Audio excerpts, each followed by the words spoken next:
ब्रह्म मुहूर्त को अक्सर देवताओं का समय कहा जाता है, जो सूर्य उदय से लगभग 1 घंटा 36 मिनट पहले शुरू होता है और सूर्य उदय से 48 मिनट पहले समाप्त हो जाता है। यानी कि यदि सूर्य 6 बजे उदय होता है तो ब्रह्म मुहूर्त का आरंभ 4:24 पर होता है और ये 5:12 पर समाप्त हो जाता है। ये समय विशेष रूप से ध्यान, योग और अन्य आध्यात्मिक क्रियाओं के लिए उत्तम माना जाता है। इस समय का विशेष महत्व इसलिए भी है क्योंकि इस दौरान धरती और सूर्य की स्थिति ऐसी होती है कि धरती पर जीवन के लिए अनुकूल ऊर्जा का संचार होता है। प्राचीन ऋषियों को इस घंटे की शक्ति का पता था और अब हम उनके ज्ञान को पुनः खोज रहे हैं। मेरे साथ जुड़े क्योंकि हम उन अनंतकालीन प्रथाओं का अन्वेषण कर रहे हैं जो हमारे शारीरिक और आध्यात्मिक कल्याण को बढ़ाती हैं। नमस्कार दोस्तों, भारत अनंतवेद चैनल पर मैं आपका स्वागत करती हूँ। आज मैं आपके लिए ऐसी बहुमूल्य जानकारी लेकर आई हूँ जो आपके जीवन को बदलने का सामर्थ्य रखती है। आज के समय में कुछ भी शुद्ध नहीं है, चाहे वो हवा हो या फिर कोई भी वस्तु। शास्त्रों में लिखा गया है कि हमारे शरीर को परमात्मा ने इस तरीके से बनाया है कि ये खुद अपने अंदर पनप रही छोटी छोटी बीमारियों का इलाज कर सकता है। परंतु वर्तमान समय में सब कुछ बदल चुका है। हमारा रहन सहन, हमारा खाना पीना और हमारा दिनचर्या। इसलिए मैं आज आपके लिए ब्रह्म मुहूर्त में की जाने वाली 21 दिनों की ध्यान विधि की जानकारी लेकर आई हूँ, जिसे केवल रोज 30 मिनट के लिए करके भी आप पुनः अपने शरीर के चक्र को एक्टिवेट कर सकते हो और खुद को नई ऊंचाइयों पर ले जा सकते हो। आपके लिए ये सारी जानकारी इकट्ठा करने के लिए हम बहुत मेहनत करते हैं, इसलिए हमें पूरी उम्मीद है कि आप हमें सपोर्ट करोगे और हमारे चैनल को सब्सक्राइब करोगे ताकि हम ऐसे ही ज्ञानवर्धक वीडियोस लाने के लिए प्रेरित होते रहें। ब्रह्म मुहूर्त के दौरान प्राकृतिक वातावरण शांत और स्थिर होता है, जिससे ध्यान की गहराई और एकाग्रता में वृद्धि होती है। इस दौरान ध्यान करने से मन और आत्मा को शांति मिलती है। ब्रह्म मुहूर्त में यदि आप निरंतर 21 दिनों तक ध्यान विधि का अभ्यास करते हैं तो आपकी किसी भी मनोवांछित इच्छा या फिर प्रार्थना की पूर्ति हो जाती है। इस ध्यान विधि का अभ्यास आपको ब्रह्म मुहूर्त में ही करना होगा, इसलिए हम सबसे पहले ब्रह्म मुहूर्त के विषय में विस्तार से चर्चा करेंगे, जैसे कि ब्रह्म मुहूर्त का सही समय क्या है, इस विधि को करने से आपको क्या लाभ प्राप्त होगा, कैसे आप ब्रह्म मुहूर्त में आसानी से उठ सकते हैं और इस विधि को आपको कैसे करना है।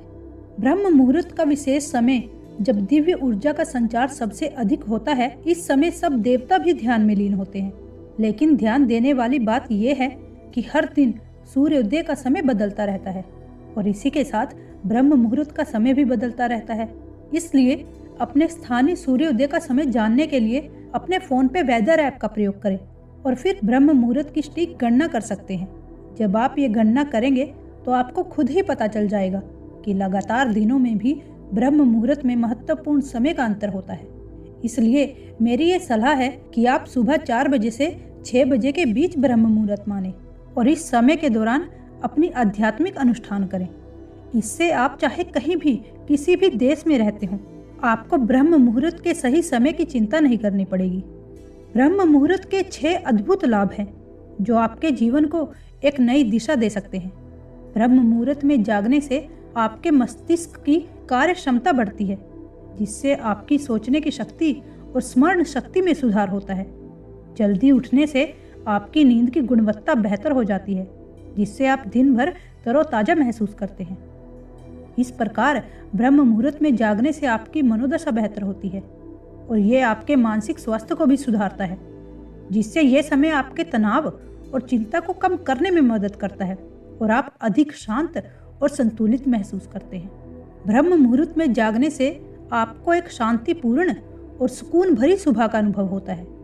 इस समय का उपयोग करके आप ध्यान, योग, व्यायाम और अन्य गतिविधियों के लिए समय निकाल सकते हैं, जो आपके दिन को और भी उत्पादक बना सकते हैं। आध्यात्मिक पुस्तकों में यह बताया गया है कि ब्रह्म मुहूर्त के समय क्या करना चाहिए और किन चीज़ों को करने से हमें बचना चाहिए। इस समय में मन सबसे अधिक ग्रहणशील होता है, इसलिए ध्यान करें, पढ़ें, शांति में पवित्र शिक्षाओं को समझें या फिर योग का अभ्यास करें, जिससे पूरा दिन आपका शरीर और मन एकाग्र रहेगा।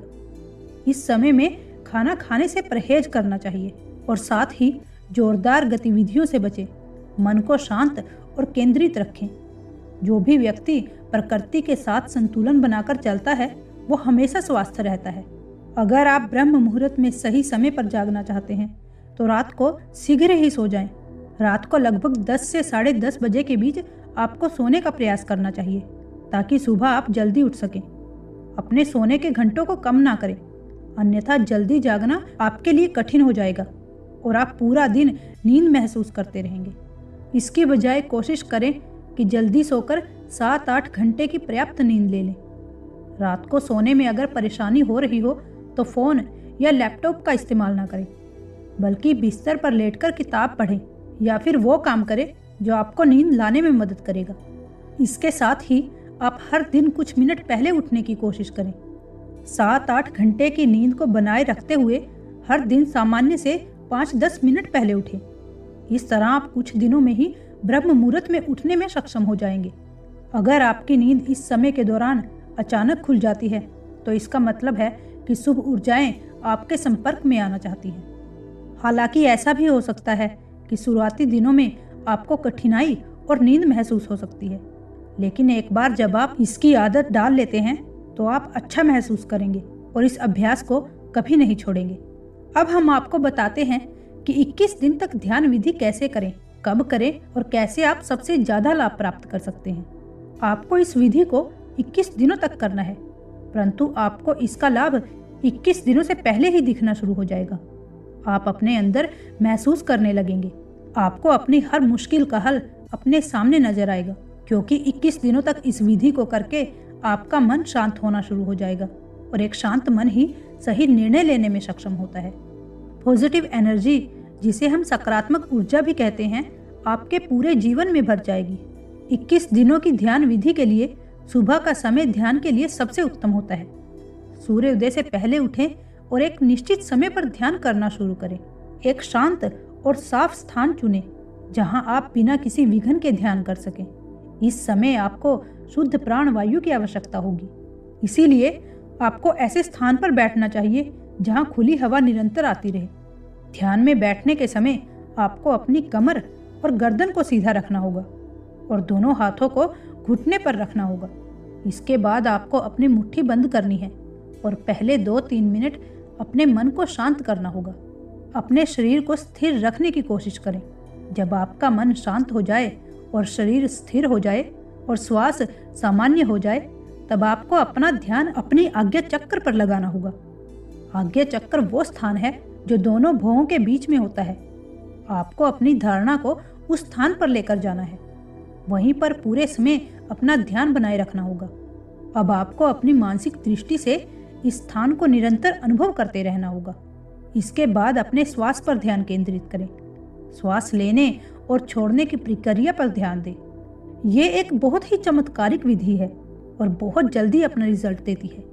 इसका कारण ये है कि इस विधि में हम अपना ध्यान अपने आज्ञा चक्र पर रखते हैं और आज्ञा चक्र हमारा एक ऐसा चक्र होता है जिसे हम संकल्प स्थान भी कहते हैं। ये हमारी क्रिएटिविटी का स्थान होता है। अगर हम इस चक्कर पर ध्यान केंद्रित कर कर कोई भी प्रार्थना करते हैं या फिर कोई भी संकल्प दोहराते हैं तो वो संकल्प या प्रार्थना अवश्य पूरी हो जाती है और बहुत जल्द पूरी हो जाती है, क्योंकि इस चक्कर का कार्य क्षेत्र यही है।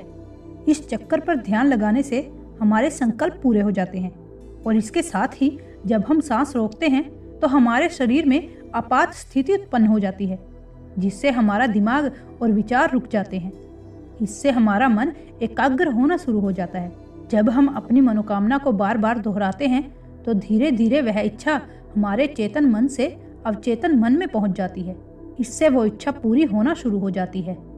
ये विधि ब्रह्म मुहूर्त के समय कार्य करती है, जो देवताओं और परमात्मा का समय है। इस समय में की गई प्रार्थना परमात्मा अवश्य सुनते हैं। इस विधि का उपयोग करके आप अपनी जरूरतों और इच्छाओं को पूरा कर सकते हैं। यदि आप 21 दिवसीय ध्यान विधि का अभ्यास करते हैं तो ये आपकी मनोकामनाओं की पूर्ति में सहायक हो सकती है। इस विधि का अभ्यास करने से पहले ये सुनिश्चित कर लें कि आपको कोई हृदय रोग ना हो या फिर रक्तचाप संबंधी समस्या भी ना हो, क्योंकि इस विधि में सांस को रोकना पड़ता है, जो हृदय रोगियों और उच्च रक्तचाप वाले व्यक्तियों के लिए सही नहीं है। आप लोग चाहो तो किसी मंत्र का जाप भी इस समय कर सकते हो, जिससे आप परमात्मा का सानिध्य प्राप्त करोगे। ये थी हमारी आज की वीडियो। मुझे आशा है कि आपको ये जानकारी सुनकर आनंद आया होगा और यहाँ से मूल्यवान जानकारी मिली होगी।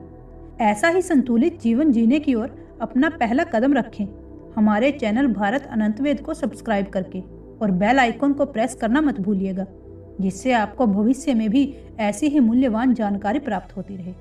तो फिर मिलेंगे आपसे नई जानकारी के साथ। धन्यवाद।